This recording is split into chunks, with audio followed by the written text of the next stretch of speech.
Welcome back, everyone. In this video, we're going to start looking at Chem 110 ebook, Chapter 11, Lesson 1, and the Introduction to Intermolecular Forces. After watching this video and reading the ebook, you should be able to distinguish between intra and intermolecular forces, as well as their relative magnitudes and strengths, and explain the differences between solids, liquids, and gases at the molecular level, and relate that to intermolecular forces and temperature and kinetic energy. So this is the beginning of really looking at bulk properties. Up to this point, we've been looking at individual atoms or molecules and describing their structure and their properties. But now we're talking about the properties of sets of molecules. So we've looked at Lewis structures and how from the Lewis structures we can determine the shape of those molecules, we can determine their polarity, we can determine information about their bonding with hybrid orbitals. Now what we're going to do is talk about the properties of those molecules. We're going to talk about the properties of gases, liquids, and solutions. And if you take Chem 110 down the road, Chem 112 later, you will learn about the properties of solids. So we want to start thinking about the questions of what's going on when molecules interact with each other on the microscopic scale. And how does that produce the properties that we observe in the real world on the macroscopic scale? So let's take a simple example. Looking at liquid nitrogen. Liquid nitrogen, we call it liquid nitrogen because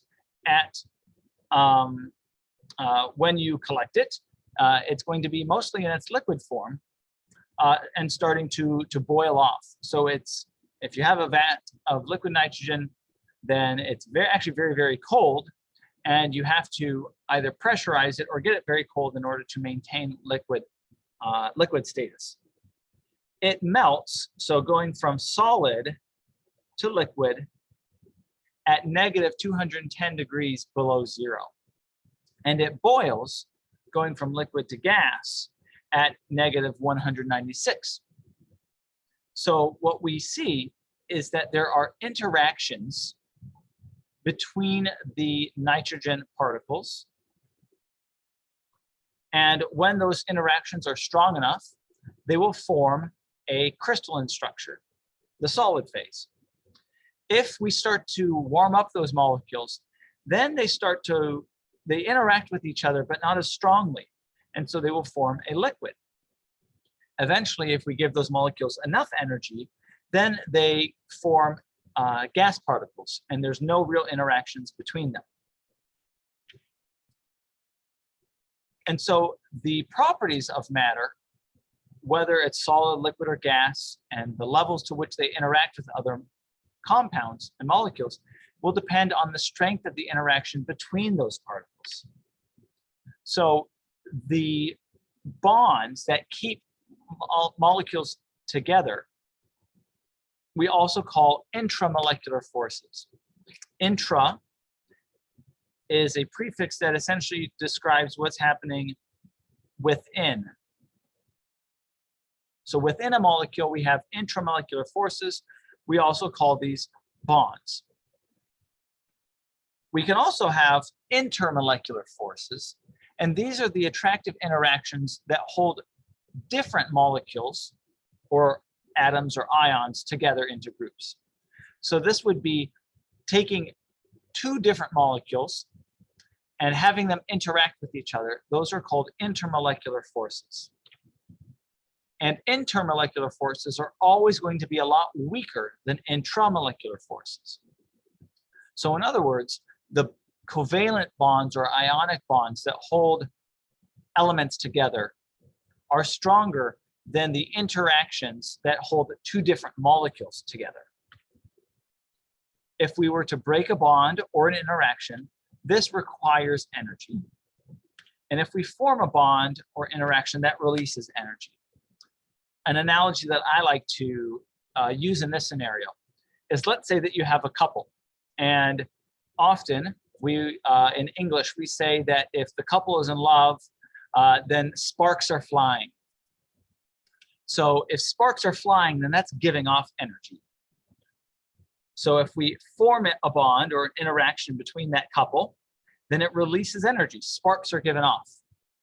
However, if they have a stable relationship and we want to break that relationship, then it requires an input of energy. It requires that someone do something to break that bond.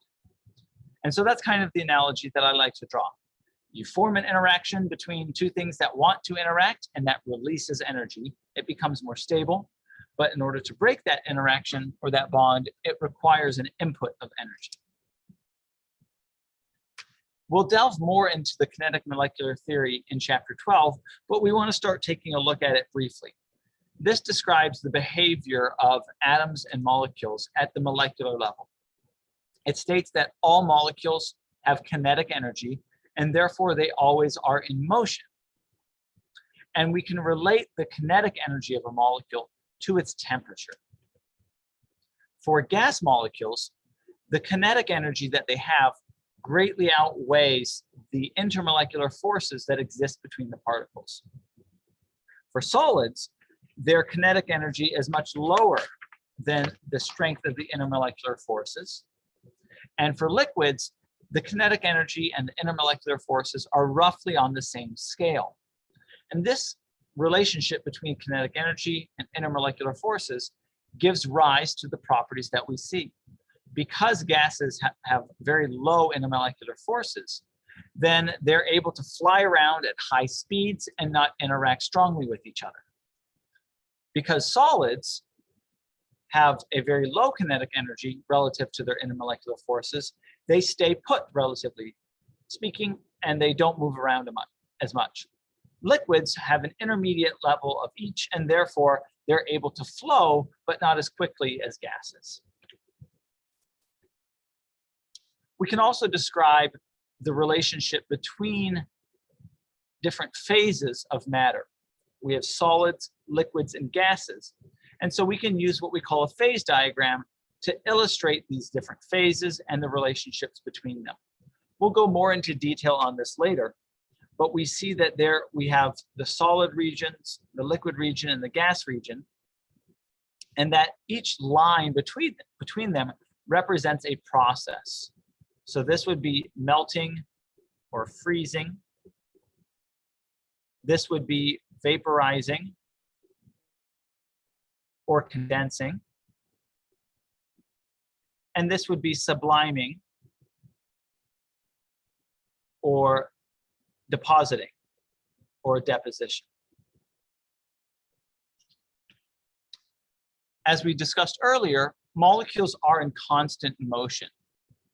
This is because all molecules have kinetic energy. So if we look here at a large molecule with water floating around it, you can see that the bonds are not only vibrating, the atoms are moving around, but we also have some levels of rotation.